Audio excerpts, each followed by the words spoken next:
Olá, tudo bem? Como vai? Meu nome é Giovanni Braga, compartilhe nossos vídeos. Ontem o presidente Luiz Inácio Lula da Silva esteve aqui no estado do Espírito Santo, foi lá na inauguração da rodovia do Contorno. E essa estrada, essa rodovia passou por vários governos, né? Passou pelo governo Dilma, passou pelo governo Bolsonaro e agora pelo governo Lula, que veio inaugurar. Há uma esperança, né? Nós estávamos esperançosos por aquilo ali, pela obra. Sérgio Vidigal, prefeito de Serra, estava no local. Ele mesmo disse do desejo, do sonho de ver aquela obra pronta. Aí, em conversa, em entrevista, quando nós estávamos entrevistando o Sérgio Vidigal, perguntou-se sobre a possibilidade da extensão da nova rodovia do Contorno virar um espaço de bairros, muitos bairros, com prédios, condomínios, mas não. A proposta ali, segundo ele, é ser um espaço realmente de estruturas organizacionais direcionadas para logística, galpões. Vai ser essa a proposta.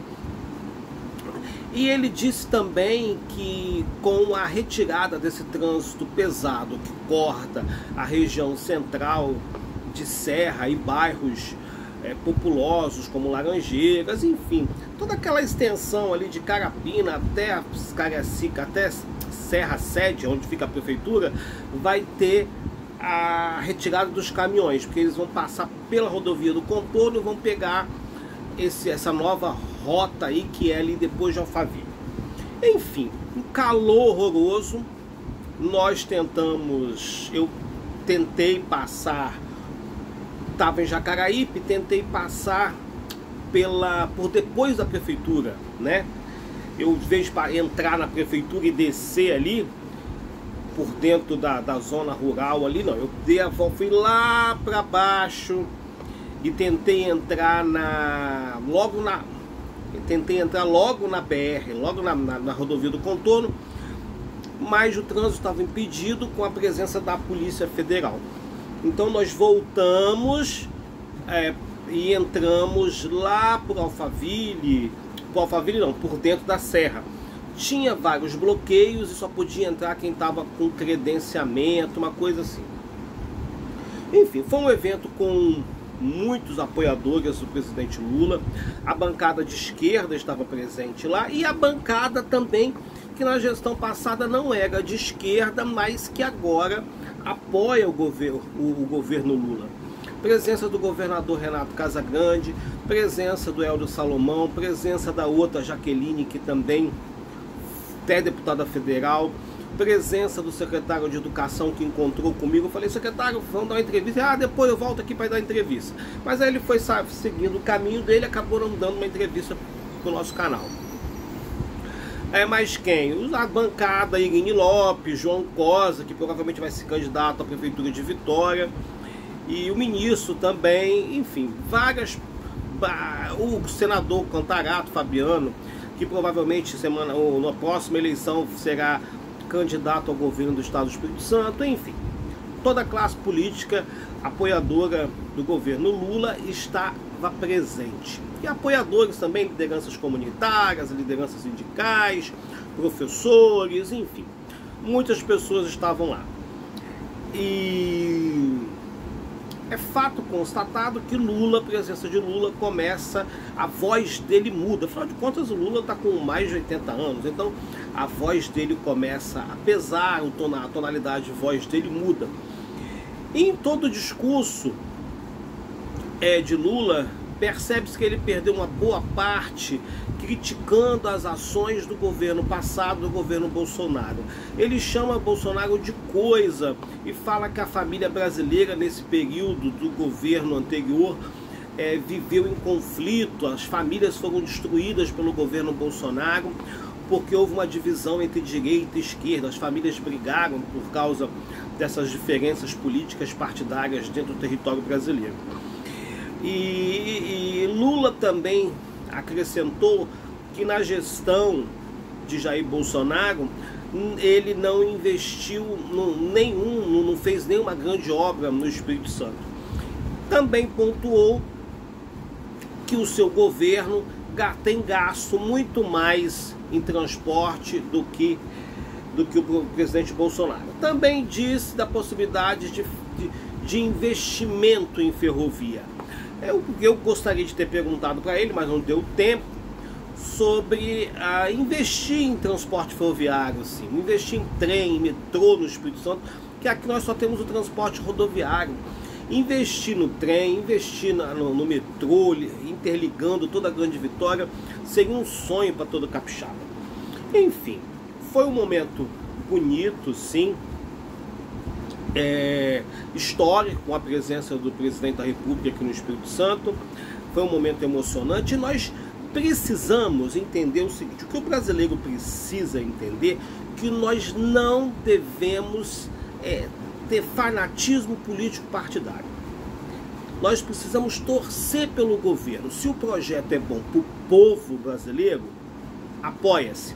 Agora, se o projeto é bom só para meia dúzia, aí já é diferente. Se existe um projeto que vai trazer benefício para o povo pobre, para nós da classe média baixa, e para a classe média baixa, para o Brasil, se a economia do Brasil vai melhorar, se nós entraremos numa nova onda, perfeito. Nós vamos torcer por isso, como nós torcemos também pelo governo Bolsonaro, que enfrentou uma pandemia. Então nós precisamos parar com isso. Esse conflito entre direita e esquerda, nós precisamos parar com isso. Nós precisamos defender os direitos do povo brasileiro, a soberania brasileira. O projeto é bom para o Brasil, perfeito. Agora, se o projeto for feito apenas para agradar meia dúzia, não interessa. Ou se o projeto político foi feito para beneficiar o povo brasileiro, mas mesmo assim um benefício superficial, porque na verdade quem vai ficar com lucro maior são os ricos, são os poderosos, aí não interessa. Porque mascara-se, olha só como nós somos bonzinhos, nós vamos ajudar o pobre brasileiro, mas é tudo mentira. No fundo eles estão ajudando eles mesmos. E nós ficamos com a mortadela, com a farinha, com o pãozinho. Toma, você está com pão, já é o suficiente para você. Eu não estou dizendo que isso aconteça com o governo Bolsonaro e que nem isso esteja acontecendo com o governo Lula. Mas a história política brasileira é assim. Criaremos políticas. Vamos pensar lá atrás na lei sanitária dentro do Brasil. Lá atrás, como o Brasil foi descoberto, quando os poderosos chegaram aqui, como o Brasil estava crescendo, que não existia uma política de saúde pública, que não existia uma política sanitária. Aí eles criaram um plano. Eles criaram uma estratégia para melhorar a saúde dentro do Brasil. Mas essa saúde era apenas na linha, nos estados que recebiam a produção. A carroça passa por aqui, a carroça vem de Portugal, a carroça vai passar por aqui pelo Rio de Janeiro, vai chegar em Belo Horizonte. Então nós vamos melhorar a saúde dos moradores que estão na rota de transporte das mercadorias. Um engodo, uma mentira. E o nosso Brasil é um país da mentira. Vamos criar projetos para amenizar a fome, para incrementar a educação brasileira. Ótimo, vamos aprovar sim. Mas isso é verdade ou é uma farsa? Pode-se até criar um projeto, sim, mas a verba que é isso e o que eles ganham é isso, né? Enfim, a presença do presidente Lula foi impactante, sim. Isso prova o quanto o presidente Lula, ele é um grande líder político. É fato que ele é uma grande referência política internacional. Ninguém pode negar a capacidade que ele tem de controlar, de manipular, de seduzir, de conquistar. Essa é a verdade. E se você for analisar, todo grande político é assim. Se você for pegar o Bolsonaro também, ele tem essa capacidade. ele também tem a mesma capacidade, não é? Tanto que pessoas encheram a conta dele, botaram um Pix na conta dele, ele ficou com quase 18 milhões de Pix que foram depositados na conta dele, eu acho que foi mais ou menos isso. Então essa gente, eles conseguem controlar. E aí, nesse dia lá, o presidente Lula, ele demonstrou o quanto ele tem capacidade de dominar e conquistar o seu próprio público, o seu próprio eleitor. Enfim, eu estava lá no local, percebi que o grupo de Lula, os apoiadores, começaram a criar um atrito lá, chamando os apoiadores apoiadores diferentes de outro partido, que na gestão passada estavam com Bolsonaro, de Bolsonaro, sei lá como que é. E aí foi um Bolsonaro, ficou aquela confusão toda, aquela gritaria toda para tentar atingir esses deputados, e Lula diplomaticamente pediu para que houvesse respeitabilidade por esses deputados que ali estavam, que nós precisamos viver em união e respeitar partidos diferentes. Isso é uma jogada de ouro, e uma jogada de ouro para definir a capacidade que ele tem de manipular, para definir a capacidade de ele conseguir conquistar todo o Congresso Nacional, seja bancada de direita, seja bancada de esquerda, seja quem for. Essa é a verdade. Principalmente porque a classe política brasileira não tem identidade. Não só os homens, os homens do Brasil não têm identidade. São poucos. Enfim, mas vamos ler aqui, porque Lula repreendeu a plateia após vaias a deputados no Espírito Santo. O presidente participou da inauguração do contorno do Mestre Alvo na BR-101. O presidente Lula, PT, reagiu nesta sexta-feira 15 após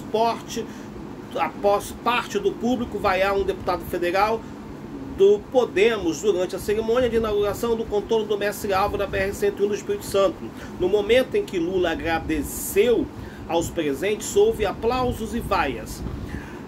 A depender do nome mencionado, do nome mencionado. O senador Fabiano Contarato, PT Espírito Santo, por exemplo, foi exaltado pela plateia, enquanto o deputado Gilson Daniel, Podemos, foi criticado. Gilson Daniel foi prefeito da cidade de Viana e me parece que fez uma boa gestão, e ele tem um excelente contato, parece que tem uma boa relação com o nosso governador Renato Casagrande, que é uma simpatia. Aqui no Espírito Santo nós não temos essa coisa de direita e esquerda, não. Quer dizer, temos agora, não é? Mas o Gilson Daniel parece que ele fez uma boa gestão. Daniel apoiou a candidatura à reeleição de Jair Bolsonaro PL em 2022. Em seu discurso, porém, Lula repreendeu os presentes por terem vaiado o parlamentar. Aí ele diz: eu quero agradecer aos deputados da bancada do Espírito Santo que colocaram dinheiro para essa obra não parar. Por isso, gente, eu queria pedir para vocês uma coisa. Quando a gente vem para um palanque como este, a gente traz um deputado, um senador de outro partido, é importante que vocês não tratem como adversários, reforçou o presidente, porque nós precisamos trabalhar junto com eles dentro do Congresso Nacional. A gente vai disputar na época, a gente vai disputar na época da eleição, mas depois da eleição eu preciso governar. E é verdade. Depois da eleição, acabou a eleição, todos eles são amigos. Tanto que o vice dele, que sentou o pau nele a vida inteira, virou vice. Geraldo Alckmin, que lá atrás falava mal de Lula, desce e virou vice. Então na política não tem isso, não é? De 513 deputados, o PT só tem 70, então nós precisamos conversar com muita gente, nós precisamos tentar convencer as pessoas, é assim que a gente governa. Essa foi a frase do nosso presidente Luiz Inácio Lula da Silva, que é um grande manipulador. Aos 85 anos, você percebe o quanto ele tem a capacidade de dialogar, né?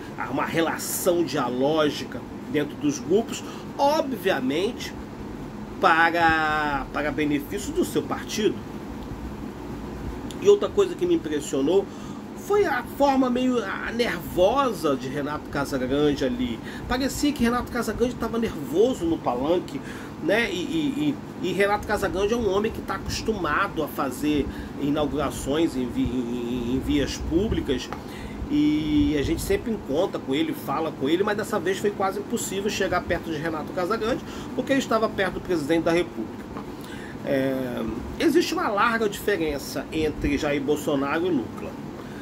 Quando o Bolsonaro esteve aqui no Brasil,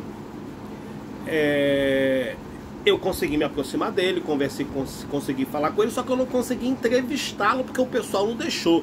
Uma gritaria, os bolsonaristas não deixaram chegar perto dele, do mesmo jeito que os petistas não deixaram chegar perto de Lula, porque eles criam uma confusão desgraçada e nós não conseguimos chegar perto do presidente da República, nem Bolsonaro quando ele veio aqui, nem Lula.